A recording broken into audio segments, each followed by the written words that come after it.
নমস্কার বন্ধুরা, কাজল ভিলেজ কিচেনে সকলকে স্বাগত জানাই। রোজকারের মতো আজও রান্নাঘরে চলে এলাম। আজকের রেসিপি বন্ধুরা, ছানা আর খেজুর গুড়ের কীভাবে রসমালাই করবে সেইটাই আপনাদের সঙ্গে শেয়ার করব। তার জন্য প্লিজ প্রথম থেকে লাস্ট পর্যন্ত ভিডিওটি দেখতে থাকুন, আশা করছি ভালো লাগবে। দেখুন বন্ধুরা, তার জন্য আমি এখানে ছানা নিয়ে নিয়েছি। এই ছানার মধ্যে কিছু উপকরণ দিয়ে দেব, যাতে করে বেশ মিষ্টিগুলো কিন্তু খেতে দারুণ লাগে আর একদম নরম তুলতুলে হবে। তো দেখুন, এখানে আমি দুধ নিয়ে নিয়েছি। ছানার রসমালাই করার জন্য যে ছানার মধ্যে 2 চামচ দিয়ে দেব গুঁড়ো দুধ দিয়ে এইটাকে আমি খুব ভালো করে এবারে মেখে নেব। তো বন্ধুরা, এখানে আমি 200 গ্রাম ছানা নিয়েছি। আপনারা চাইলে কিন্তু কম বেশি নিতে পারেন, তাতে করে কিন্তু খেতে ভালো হবে। তো দেখুন, এইভাবে আমি মাখিয়ে নেব। তো দেখুন বন্ধুরা, বেশ ভালো করে ছানাটাকে মেখে নিয়েছি। দেখুন মাখাটা ঠিক এরকমই হবে। এবারে আমি অপর দিকে দেখুন দুধ কিন্তু গরম হতে বসিয়ে দিয়েছি। এটা কিন্তু প্যাকেট দুধ রয়েছে। আমি এখানে 750 মতো দুধ নিয়েছি 200 গ্রাম ছানার জন্য। তো এবারে এখান থেকে আমি এরকম সাইজের, যেহেতু যেরকম সাইজের মিষ্টি করতে পারে সেরকমই করে নেবেন। তো বন্ধুরা, একটা কথা বলি, দেখুন আমাদের মিঠু কত সুন্দরভাবে কথা বলছে। ও সব সময় কথা বলতেই থাকে। তো দেখুন বন্ধুরা, একটা মিষ্টি আমি গড়ে নিয়েছি, ঠিক এই মাপেরই করব। এটা কিন্তু যেহেতু ছানা না, ছানাটা কিন্তু ফুলে অনেকটাই ডবল হবে, তাই জন্য আমি এই মাপেরই করছি। আর এবারে আমি এই দুধের মধ্যে দিয়ে দেব। তো দেখুন, আগে থেকে একটু জাস্ট জাল করে রেখেছিলাম। আমি এবারে দুধটাকে এমনি একটু গরম হতে বসিয়ে দিয়েছি। এবারে ছানার মধ্যে এই দুধের মধ্যে দিয়ে দেব 4টে এলাচ নিয়েছি। দেখুন, এই এলাচ 4টে দিয়ে দেব।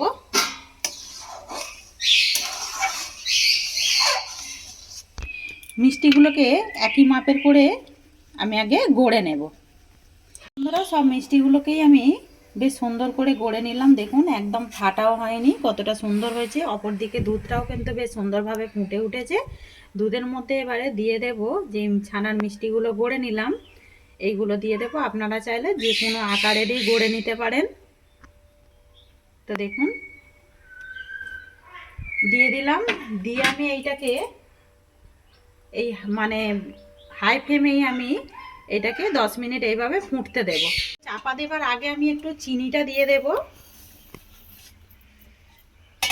তো তোমরা চাইলে কিন্তু দুধের মধ্যেও চিনিটা দিয়ে একটু ফুটিয়ে নিতে পারো। তো দেখুন বন্ধুরা, মিষ্টিগুলো দেবার মাত্র দেখুন একদম দুধের মধ্যে ফুলে উঠেছে। দেখুন কতটা সুন্দরভাবে। আমি এবারে এটাকে এখন ঢাকা দিয়ে দেব। তো দেখুন বন্ধুরা, 10 মিনিট পর ফিরে এলাম। তো দেখুন মিষ্টিগুলো কতটা ফুলে ডবল হয়ে গেছে দেখুন, আর দেখতেও কতটা সুন্দর লাগছে। এই সময় একটু মিষ্টিগুলোকে উল্টে দেব। একটু উল্টে পাল্টে দিলে তাহলে ভালো হবে। আর বন্ধুরা, এই সময় শীতকাল, খেজুর গুড় আর এরকম একটু দুধের রসমালাই কান্না খেতে ভালো লাগে, আর যদি হয় হাতে তৈরি মিষ্টি।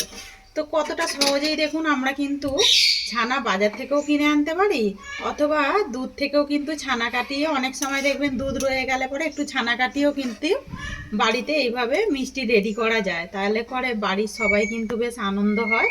তো এবার আমি গ্যাসের ফ্লেমটাকে একদম লো টু মিডিয়ামে দিয়ে দেব। দিয়ে আমি আবারও 10 মিনিট এইভাবে ফুটতে দেব। তো দেখুন বন্ধুরা, লো টু মিডিয়ামে 10 মিনিট ফুটিয়ে নিলাম। তো 10 মিনিট পরে দেখুন মিষ্টিগুলোর অবস্থা দেখুন কিরকম লাগছে বলুন। এরকম যদি হাতে তৈরি মিষ্টি বাড়িতেই আমরা সহজেই তৈরি করতে পারি, কার না ভালো লাগে। তো আপনারাও এরকম সহজেই ভাবে কিন্তু বাড়িতেই খুব সহজে এভাবে মিষ্টি রেডি করে নিতে পারেন। দেখুন কতটা সুন্দরভাবে হচ্ছে। দেখুন আমি এবারে গ্যাসের ফ্লেমটা এবার হাইতে দিয়ে দেব। দিয়ে আমি এবারে খুব ভালো করে খেজুরের গুড়টা দিয়ে আমি ফুটিয়ে নেব। তাহলেই আমার একেবারে মিষ্টি রেডি হয়ে যাবে। আর এর থেকে বেশি ঘন করার দরকার নেই। দেখুন দুধটাও অনেকটা কিন্তু ঘন হয়ে গেছে, মিষ্টিগুলোকে স্যুপ করে নিয়েছে। দেখুন মিষ্টিগুলো কিন্তু কতটা ফুলে ডবল হয়ে গেছে সেটা কিন্তু বুঝতেই পারছেন। তো আমি একটা তুলে দেখাচ্ছি। দেখুন কতটা সুন্দর লাগছে। দেখুন দেখতেও যতটা সুন্দর লাগছে, খেতে তো আরও বেশি দারুণ লাগবে। এবারে আমি এর মধ্যে বলেছিলাম না খেজুর গুড় দেবো, সেটা দিয়ে দেব। তো দেখুন বন্ধুরা, আমি খেজুর গুড় দিয়ে দিলাম। এতে করে যেমনই টেস্ট হবে তেমন কিন্তু একটা সুন্দর সেনও ছাড়ছে দেখুন। আর গুড়ের তো একটা দারুণ সুন্দর সেন্ট ছাড়ে, দেখুন কালারটা কত সুন্দর হয়ে গেল বন্ধুরা। তো একবার হলো এইভাবে বাড়িতে ট্রাই করে খেয়ে কমেন্ট করে জানাবেন যে কীরকম লাগলো। যদি ভালো লেগে থাকে বন্ধুদের মাঝে শেয়ার করবেন, আর এই ছোট্ট চ্যানেলটিকে সাবস্ক্রাইবার করে নেওয়ার অনুরোধ রইল। তো দেখুন কত সুন্দরভাবে বন্ধুরা মিষ্টিগুলো কিন্তু আমরা হাতেই তৈরি করে নিতে পারি বাড়িতে।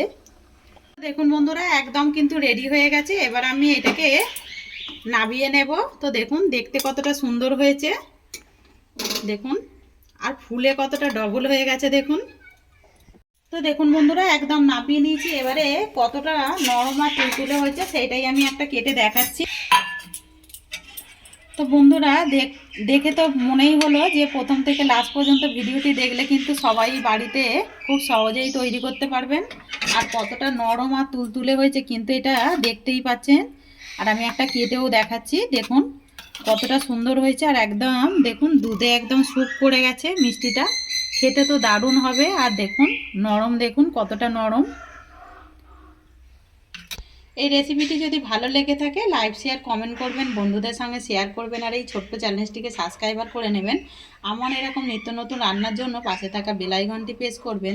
সবাই ভালো থাকবেন, সুস্থ থাকবেন। ধন্যবাদ। আবারও নতুন ভিডিও নিয়ে ফিরে আসবো।